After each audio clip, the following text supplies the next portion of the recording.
새날을 허락하신 하나님께 감사를 드리고요. 특별히 오늘 금요철야가 있는 날입니다. 함께 또 금요철야를 하면서 또 추수 감사 주일을 저희들이 준비할 수 있기를 바랍니다. 제 기도하고 말씀 보도록 하겠습니다.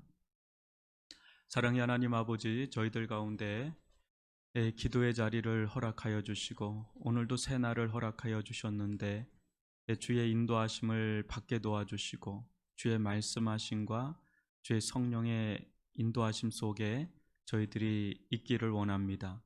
매 순간순간이 하나님의 은총의 순간인 줄 알고 매 순간순간 주님을 의지하는 믿음 더하여 주시옵기를 원하며 어떤 상황 속에서도 하나님만을 바라보는 은혜를 베풀어 주옵소서.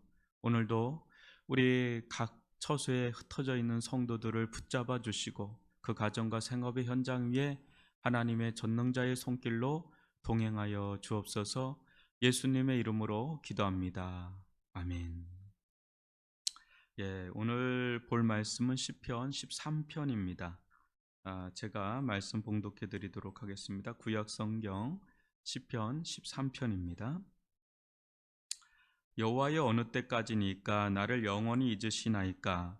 주의 얼굴을 나에게서 어느 때까지 숨기시겠나이까? 나의 영혼이 번민하고 종일토록 마음에 근심하기를 어느 때까지 하오며 내 원수가 나를 치며 자랑하기를 어느 때까지 하리까? 여호와 내 하나님이여, 나를 생각하사 응답하시고 나의 눈을 밝히소서. 두렵건대 내가 사망의 잠을 잘까 하오며 두렵건대 나의 원수가 이르기를 내가 그를 이겼다 할까 하오며 내가 흔들릴 때에 나의 대적들이 기뻐할까 하나이다. 나는 오직 주의 사랑을 의지하여 싸우니 나의 마음은 주의 구원을 기뻐하리이다. 내가 여호와를 찬송하리니 이는 주께서 내게 은덕을 베푸심이로다. 아멘. 오늘은 시편 사색 13편인데요. 어느 때까지입니까? 라는 주제로 함께 말씀을 나누도록 하겠습니다. 인생의 길을 걷다 보면 하나님의 행하심을 날마다 마치 경험하는 것 같은 그런 은혜의 시절을 보낼 때가 있죠. 많은 분들이 이제 기도 제목이 뭡니까? 그러면 목사님 첫사랑을 회복했으면 좋겠습니다 라고 하는 이유가 그때 그 감격, 그때 그 형언할 수 없는 그 사랑, 은혜를 지금은 좀 맛보질 못하고 있습니다. 그때처럼 맛보고 싶습니다. 이게 이제 기도 제목의 1순위일 정도로 그런 분들이 참 많이 계세요. 그러나 또 어느 때는 오랜 세월, 한두 달, 그게 아니라 아주 오랜 세월을 묵묵무답을 경험할 때가 또 있습니다. 하나님의 어떤 묵묵무답. 그런 때에 만약 고난도 맞부딪혀서 온다면 그것은 그야말로 영적인 침체기로 들어가기에 딱 좋은 그런 토양이 형성이 되는 그런 때를 맞이할 때가 있습니다. 여러분, 아브라함을 보시면 이스마엘을 낳고 한 13년 동안 성경에 그에 대한 단 한 줄의 기록도 없습니다.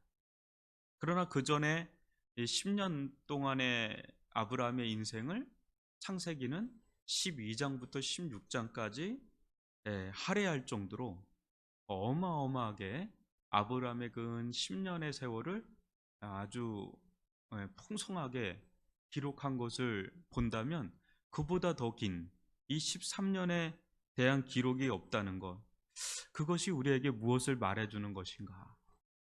신앙의 어떤 위대한 영웅 같은 인물이라도 매일같이 그들의 어떤 삶이 성경에 기록된 것은 아니다라는 거예요.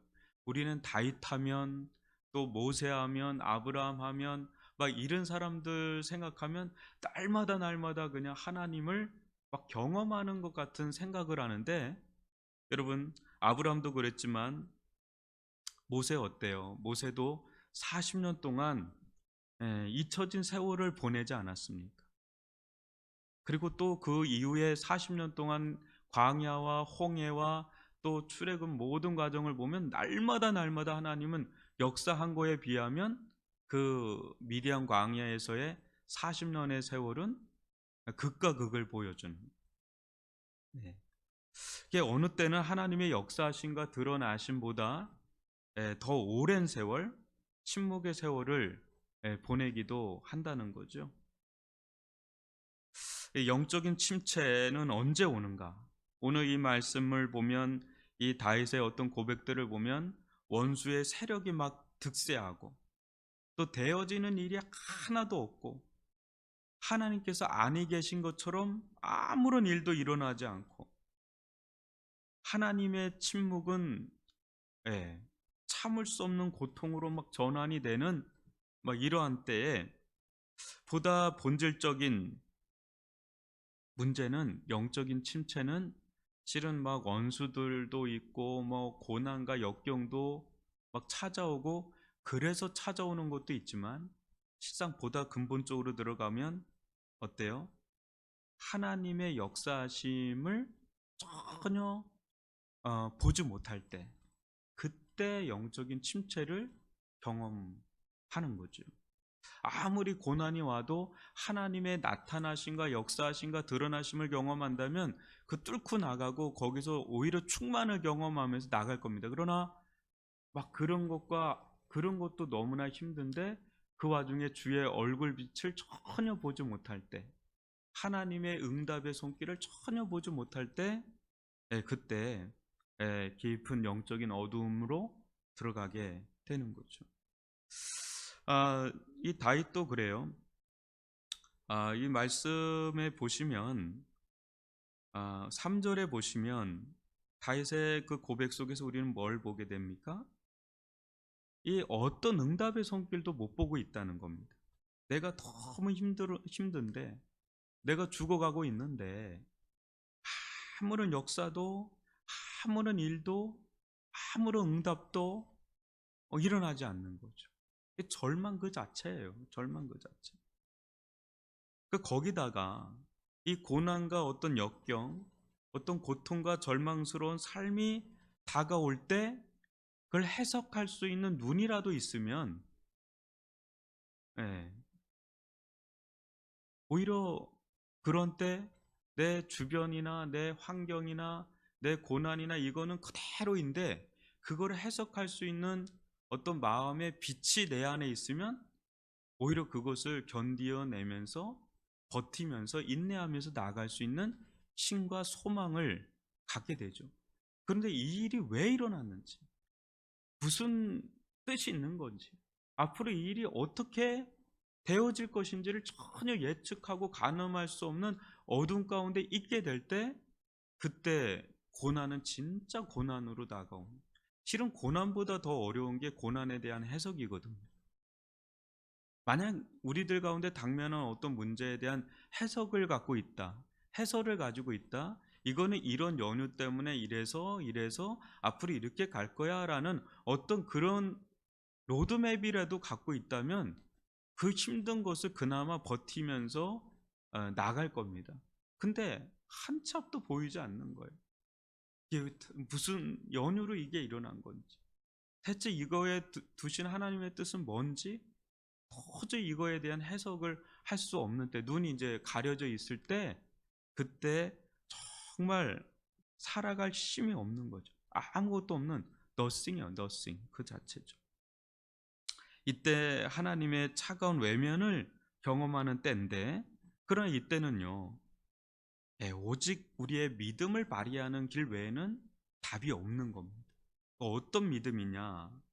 여러분 5절과 6절 한번 보시면, 나는 오직 주의 사랑을 의지하여 싸우니 나의 마음은 주의 구원을 기뻐하리이다.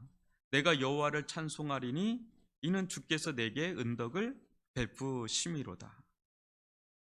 뭘 의지한다 그래요? 아무것도 들리는 것도 없고 아무것도 보이는 것이 없어도, 아무런 역사가 없어도 오히려 대적들이, 원수들이 막 득세하고 기뻐 날뛰어도 다 끝난 것만 같아도 우리가 끝까지 붙들어야 할 그 한 가지가 있다면 여러분, 그것은 하나님은 사랑이시다라는 거죠.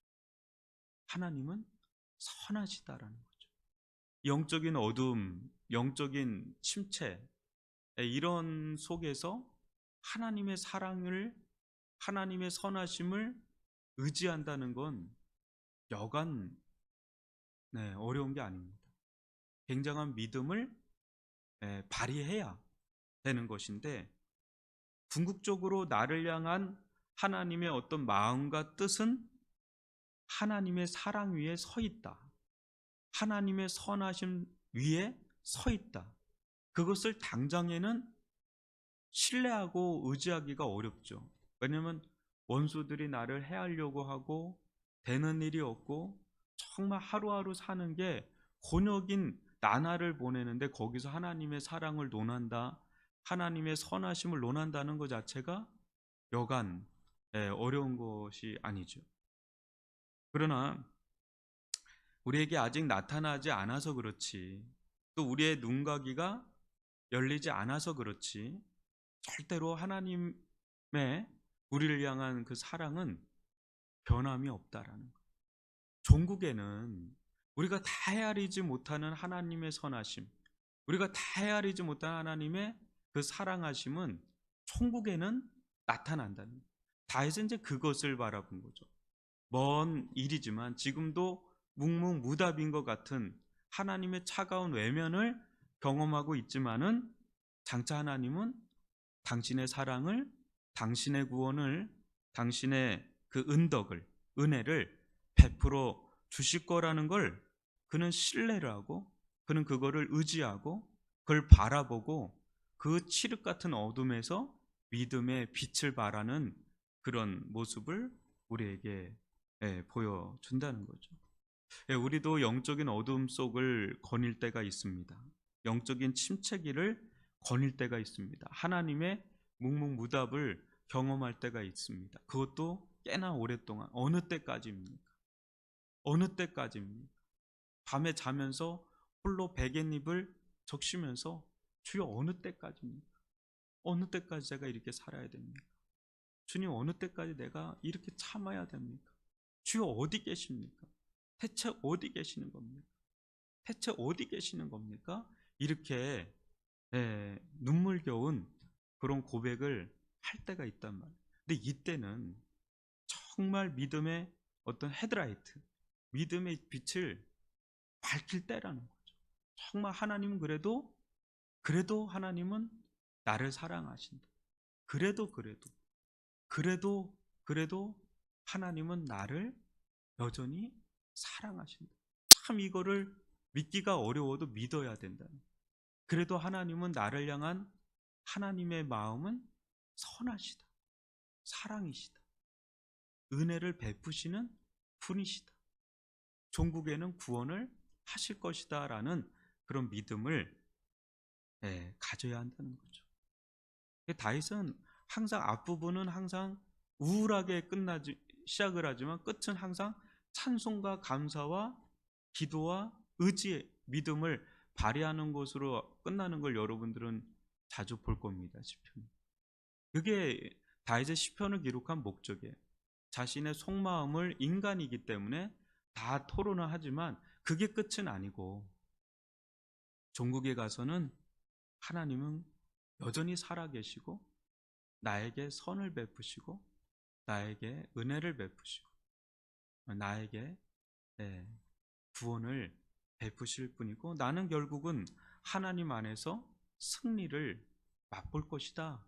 그 모든 원수는 잠시 잠깐 득세하는 것 같아도 종국에는 잠잠해질 거다라는 것을 그는 알고, 그 어둠 속에서 믿음의 빛을 발하는 것을 보게 됩니다. 여러분, 오늘 하루를 보내고 또 이 시편을 여러 번 묵상하면서 우리는 하나님의 묵묵무답을 경험하는 길을 갈 때 굉장히 당황하게 될 수가 있는데, 그때야말로 정말 우리의 숨은 믿음을 발휘해야 되는 그런 때다. 그래도 하나님은 나를 사랑하신다. 그래도 하나님은 나를 구원하신다. 그래도 하나님은 나에게 은혜를 베푸신다.